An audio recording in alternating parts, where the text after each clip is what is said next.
নিজেকে না বদলালে কেউ আপনাকে বাঁচাতে আসবে না। এই পৃথিবীতে কেউ আপনাকে এসে সফল করে দিয়ে যাবে না। কেউ এসে আপনাকে টেনে তুলবে না যদি আপনি নিজে উঠে দাঁড়াতে না চান। জীবনের লড়াই আপনাকেই লড়তে হবে, একদম একা। কেউ আপনাকে কিছু দিতে বাধ্য না। আপনার বাবা মা আপনাকে জন্ম দিয়েছেন, মানুষ করেছেন, তবে আপনি জীবনে কত দূর যাবেন, কত বড় হবেন, সেটা একান্তই আপনার দায়িত্ব। কেউই বাধ্য না আপনাকে সুযোগ করে দিতে, আপনাকেই নিজের সুযোগ তৈরি করে নিতে হবে।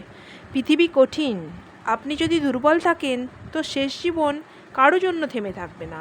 আপনি ব্যর্থ হলে খুব বেশি মানুষ 1 মিনিটও সময় দেবে না আপনার জন্য।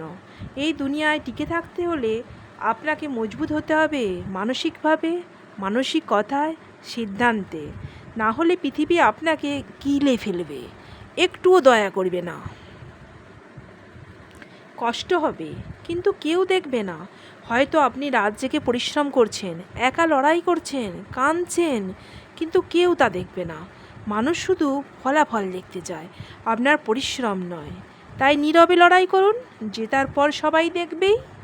বারবার ক্ষমা চাইলে পিছিয়ে পড়বেন যদি আপনি সবসময় অজুহাত দেন যে সময় পাইনি, পরিস্থিতি আমার খারাপ ছিল, ভাগ্য সহায় ছিল না, তাহলে আপনি কখনোই এগোতে পারবেন না।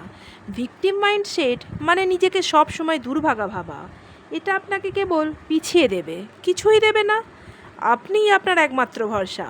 কেউ এসে আপনাকে ধাক্কা দিয়ে বলবে না ওঠো, দাঁড়াও। কেউ এসে আপনাকে অনুপ্রাণিত করবে না যদি না আপনি নিজে চেষ্টার আগুন জ্বালান। আজ আপনি যেখানে আছেন 10 বছর পরও সেখানেই থাকবেন যদি আজই বদলানো শুরু না করেন। শেষ কথা, এখনও ভাবছেন কেউ এসে আপনাকে বাঁচাবে? না, কখনোই না। কেউ আসবে না, আপনাকেই নিজেকে বাঁচতে হবে। নিজের ভেতরের আগুন জ্বালান, কারণ একমাত্র আপনিই পারেন নিজেকে বদলাতে।